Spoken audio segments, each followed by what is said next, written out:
Hey everybody, thank you for tuning in. I wanted to go ahead and welcome you guys to the new revamped Easy Concrete University. What this page and what these videos are going to attempt to do is educate you on anything and everything decorative concrete, from processes to sell more efficiently, from actually doing the labor, and some of the products that we offer here that you could utilize to actually increase different avenues to get profit at your current business, or if you're looking to get in the business. This is going to benefit everybody. So I think that Cody, well, by the way, this is Cody Tolan. He is the sales manager here. My name is Cameron Garver. I am the COO here at Easy Concrete Supply. And our goal is to help educate you as best as possible. We're going to try to remain as unbiased as possible, but we are going to refer to a lot of the products that we do sell. It's not an attempt to sell you on the products necessarily, but help educate you on how you can find success in this field where their possibilities are absolutely endless. So today we're going to start with a very, very important but often overlooked thing that a lot of guys aren't doing out there that you can actually add to your current repertoire that is going to save you money and make you stand out from the crowd. What that is a Mohs hardness test kit. This is a incredibly affordable tool that, when utilized efficiently, can help you in a lot of different avenues. So Cody, go ahead and tell them a little bit about what this test does and kind of open it up and show them what is involved in it. Yeah, absolutely. So, whether you've been doing this a while or just looking to get into it, you know that in order to properly lay an epoxy floor, one-day floor, whatever, you're going to have to grind the existing concrete. Now, the diamond tooling and the tooling that you're going to be using to grind that concrete isn't really the cheapest expense in the world. It normally ranges from $250 to, sometimes up to $500 for a set of tooling. This is actually used to test the hardness of the concrete. That way you use the proper tooling to actually grind the floor. That way you are more efficient, not only at grinding, but you're not wasting money in tooling. If you use the wrong tooling, a $400 set of diamond tools could burn up in about 100 square feet, and then you're left on the job site needing some stuff overnighted to you with 400 square feet left to grind. So nobody wants to be there. This is also really cool because it allows you to look more professional than your competition. A lot of people out there are old school, they haven't really evolved, and they currently test the concrete with a flathead screwdriver, and they just kind of scratch it until it scratches, and they take a guess.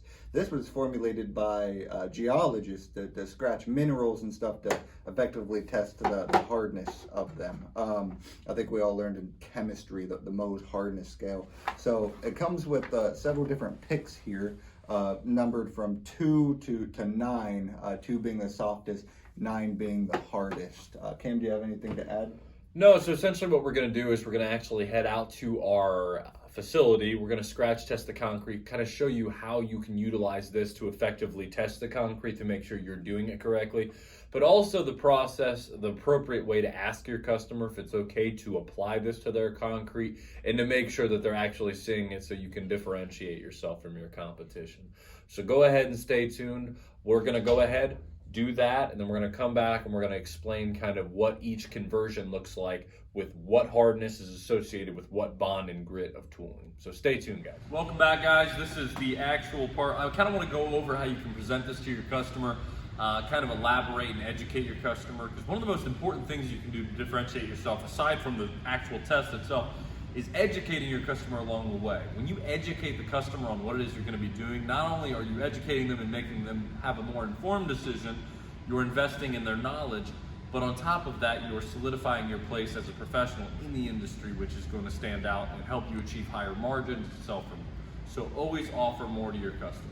So what you're going to want to do is you're going to pull out this concrete, you show up to the job site, you go ahead, you walk up to Mr. or Mrs. Customer, and you're going to say, hey, look, I have a scratch test kit here. What I'm going to do is I'm going to administer a little test here. What it's going to allow me to do is it's going to check the hardness of your concrete.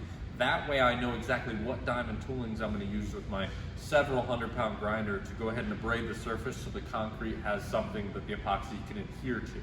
Now, the reason why I'm doing this test is because if I use the wrong tools, there is a possibility that the product won't properly adhere to the substrate. So that's something that needs to be tested. It's incredibly important. So if you don't mind, I'm going to take this and I'm going to scratch your concrete. It'll be a small section and there'll just be a little scratch.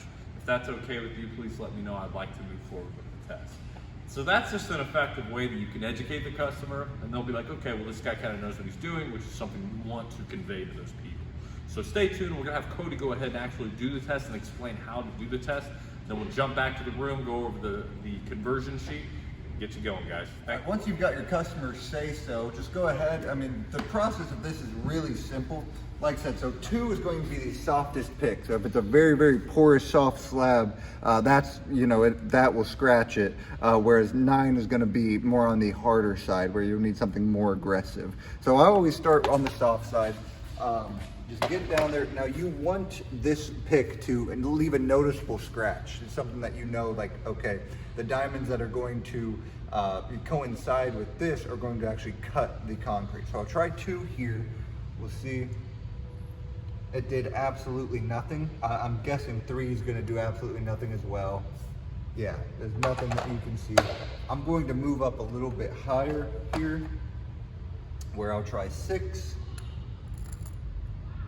Still not seeing anything. 7. Still nothing. Let's try 8. A little bit better. We'll go 9. There we go. So if you want to zoom in down here, I'll cut right here. You'll see a pretty noticeable scratch right there. That's going to tell you, so this concrete is really, really hard. You're going to need something very aggressive. Now, in order to choose your tooling, there is kind of an inverse. If you have soft concrete, you need hard diamonds. If you have hard concrete, you'll need soft diamonds. So make sure you get your rep hooks here with a very soft, aggressive set of tooling. One other thing to note, if you're on a very large space and the concrete looks a few different colors, make sure you scratch all those different areas. That means that that concrete is poured at separate times. The aggregate might be a little bit different. You just want to make sure you don't have to make a switch in tooling from one area to the other. Alrighty, guys, welcome back to Easy Concrete University. Wanted to go ahead and give you the general overview of our Mohs hardness scale. This is in accordance with our K9 trapezoid tooling and Lavina diamond tooling that we sell here at Easy Concrete Supply. There will be a link for that as well as the Mohs hardness test at the bottom of this video if you guys would like pricing or information on that as it is. But as we discussed in the video leading up to this, there is a method to why you're doing the things that you're doing. Excuse me.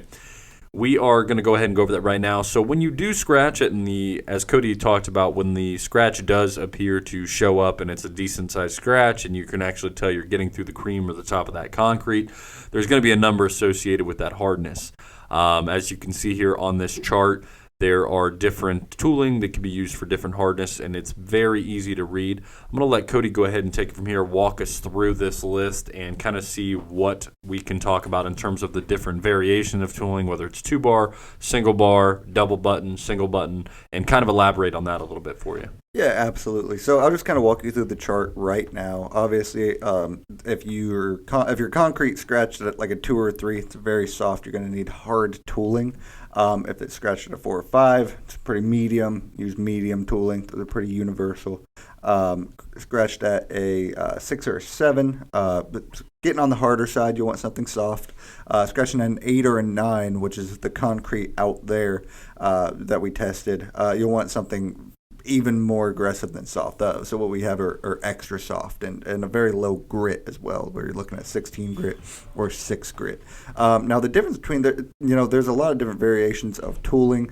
I'll make it really simple for you. Most of the time you're going to have either a double seg, a segment, which is like what we have here. We have bars or buttons, or a single seg. So a double seg, a lot of people will use. It's pretty universal. It will grind a little bit faster, but just not as aggressive as a single segmented tool. The single segmented tool will be more aggressive because there's more weight on that one particular diamond. So it will grind more aggressively. If you have a very stubborn slab or something like that, you'll want to use. It may take a little bit longer, but it will be more effective.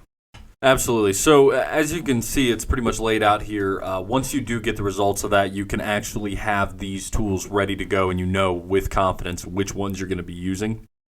I will keep in mind that a lot of people decide to just keep soft bond or extra soft bond in the trailer, but I always talk to people, there's going to be concrete slabs out there that you want to be prepared for, like incredibly soft concrete, where you're going to need hard bond, or else you're just going to chunk it up. Going to be an absolute nightmare. So we highly recommend at least having one set of, either soft, hard, medium, and extra soft. I would even go as far as to say that you should have a double and single bar seg in your trailer at all times, just so you're always ready for every single job and you don't run the risk of standing there and losing production time, overnight charges, etc., etc. Just a lot of bad things that can actually happen from that. So if you guys have any more questions on this, feel free to leave a comment below. We'll get back with you. But share the links, take a look at them underneath. We're going to go ahead and link our tooling as well as our hardness test kit that we have here at Easy Concrete Supply, as well as a PDF of this chart so you guys can actually utilize this when you're out there quoting your next job. Thanks, you guys, so much for tuning into our first video here. Stay tuned for more to come. Thank you.